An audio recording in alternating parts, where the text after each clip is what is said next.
Está aqui o vaso sanguíneo. Está aqui o vaso sanguíneo. Quando você ingere carboidrato, na boca nós temos uma enzima que começa a quebrar esse carboidrato. Se chama amilase salivar. Da boca, esse carboidrato vai para o estômago. No estômago, nós não temos enzimas específicas que quebram carboidrato. Do estômago vai para o intestino. E lá no intestino tem enzimas que continuam a quebra do carboidrato. Eu vou ter, por exemplo, a maltase, que quebra a maltose, a lactase que quebra a lactose, a sacarase que quebra a sacarose. E aí, o que vai entrar da luz intestinal para o enterócito, porque a primeira resposta, então olha só, eu tenho aqui, então boca,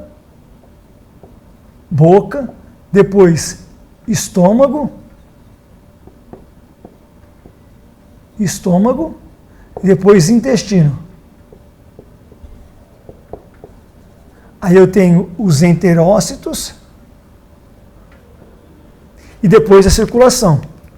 Depois aqui, então, o sangue. Então, beleza. Da luz intestinal para o enterócito e depois para a circulação, só vai entrar na circulação, só vai entrar os monossacarídeos. Os monossacarídeos, ou seja, glicose, galactose, frutose. Só entra na circulação monossacarídeos. Rafael, qual que é a diferença então de comer um carboidrato que tem fibras de ingerir um chocolate, por exemplo? Se vai entrar glicose, velocidade de entrada. O que muda é isso. Só vai entrar monossacarídeo. Comeu batata doce, comeu chocolate, vai entrar a glicose. O que muda é a velocidade de entrada. Se ao comer, sei lá, batata doce, era para entrar 100 glicoses, vai entrar 100 glicoses. Mas vai entrar 100 glicoses em 1 hora. O chocolate que você comeu, se era para entrar 100 glicoses, vai entrar as mesmas 100 glicoses. Só que ao invés de 1 hora, vai entrar em 10, 15 minutos. Então o que muda é isso. Por quê? Porque nas fibras nós temos a celulose. Nós não temos enzimas intestinais que quebram a celulose. Então é como se chegasse a celulose que está nas fibras ali no intestino, as enzimas intestinais falassem, ué, o que é isso aqui? Então a velocidade de quebra é mais lenta. Logo, a passagem do carboidrato da luz intestinal para o enterócito, depois para a circulação, é mais lenta. Mas o que vai entrar no sangue, não se esqueça, o que vai entrar no sangue é a glicose. Ou galactose ou frutose. Somente os monossacarídeos. Beleza, está aqui. Entrou então glicose na circulação. Entrou a glicose na circulação. Agora vem a questão. Essa glicose não pode ficar elevada no sangue o tempo todo. Por quê? Porque senão nós temos o diabetes. O que é o diabetes? É a pessoa que tem a glicose elevada no sangue quase que o tempo todo. Então, diabetes é isso. Hiperglicemia crônica. Hiperglicemia crônica, em outras palavras, é quase que o tempo todo a glicose fica elevada no sangue. Qual o problema de ter a glicose elevada no sangue o tempo todo? Ou quase o tempo todo? Primeira questão é que essa glicose elevada começa a se ligar a proteínas. Falei de manhã sobre isso. Mas agora eu trago uma análise mais abrangente. Quando a glicose fica elevada no sangue o tempo todo, essa glicose começa a se ligar a proteínas que estão no sangue, como, por exemplo, a hemoglobina. Então, a glicose se ligando a proteínas no sangue, como a hemoglobina, leva ao aumento da hemoglobina glicada, hemoglobina ligada à glicose. E daí, o aumento da hemoglobina glicada gera citocinas inflamatórias. Citocinas inflamatórias, como, por exemplo, o TNF-alfa. E daí, Rafael, o TNF-alfa, advindo desse aumento da hemoglobina glicada, gera danos na parede do vaso sanguíneo. Formação de placas de ateromas. Esses ateromas podem agora obstruir o fluxo sanguíneo. Se aqui for uma artéria coronária que irriga o coração, pode levar ao infarto agudo do miocárdio. Se for um vaso sanguíneo cerebral, ao acidente vascular cerebral ou acidente vascular encefálico.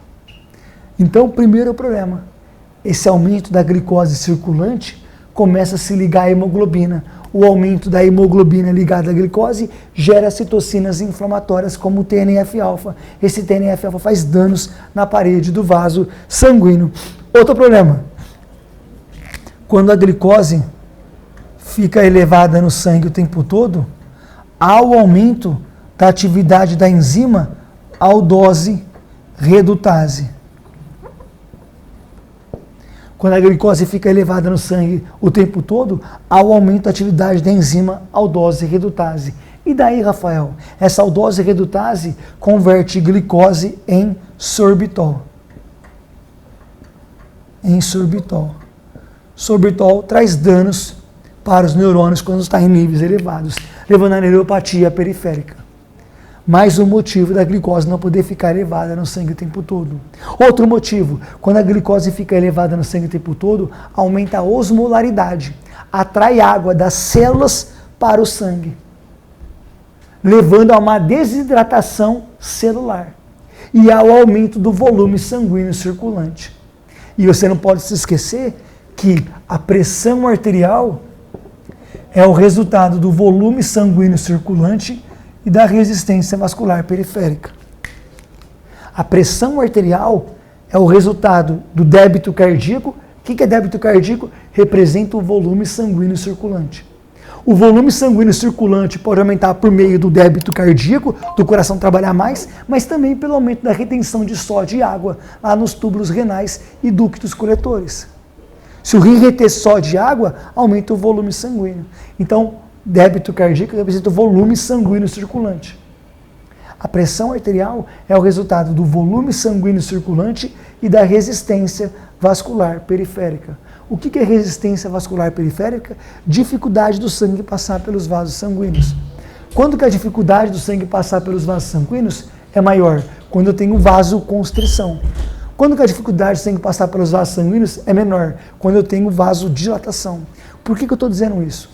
Porque se tem glicose elevada no sangue, aumenta a osmolaridade, atrai água das células para o sangue, levando à desidratação celular e ao aumento do volume sanguíneo circulante. O aumento do volume sanguíneo circulante impacta no aumento da pressão arterial, levando agora seu aluno risco aumentado de hipertensão.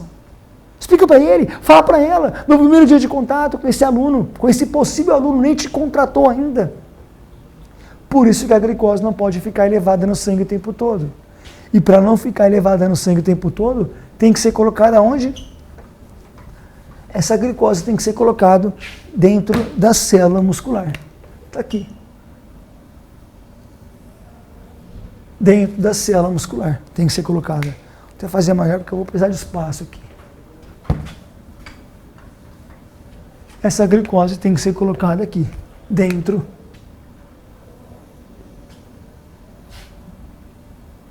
da célula muscular, dentro do músculo.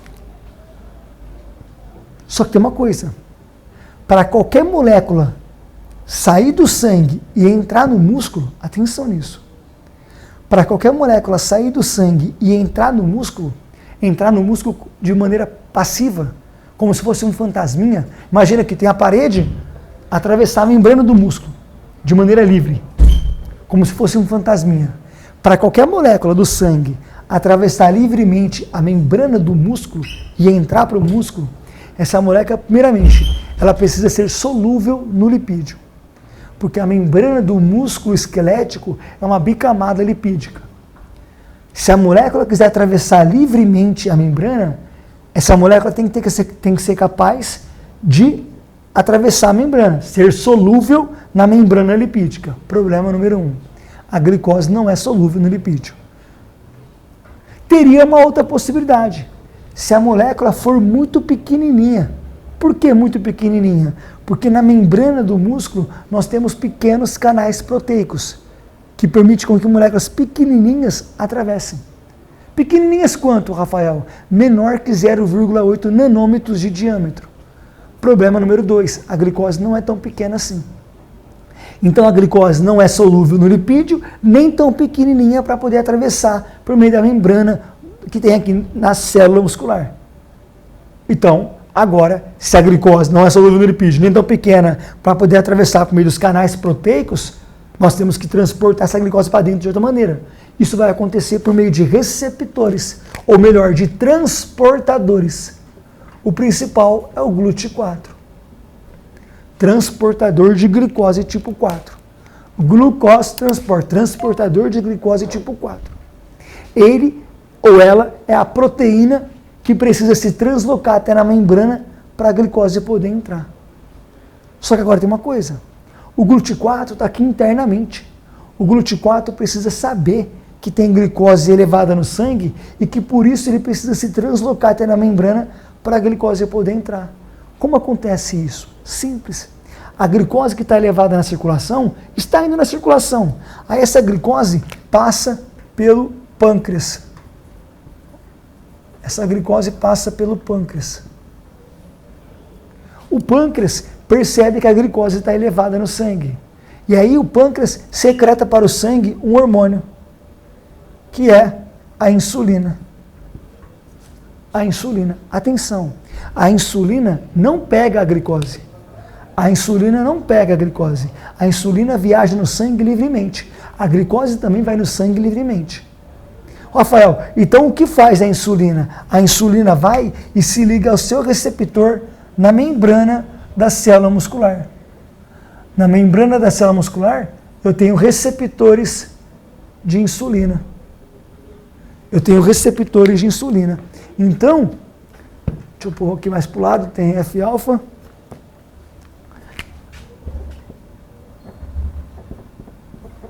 Então, na membrana da célula muscular, eu tenho receptores de insulina. O que faz então agora a insulina? Ela vai e se liga, ao seu receptor. Quando a insulina se liga ao seu receptor, ocorre a ativação da cascata da insulina. O que é a cascata da insulina? São várias proteínas que são ativadas. Várias proteínas que são ativadas, até chegar a informação para o GLUT4. O GLUT4 está cheio de glicose lá no sangue. Aí o GLUT4 ouve a mensagem, se transloca até na membrana e agora a glicose pode entrar. Agora a glicose pode entrar. Essa é a resposta fisiológica normal.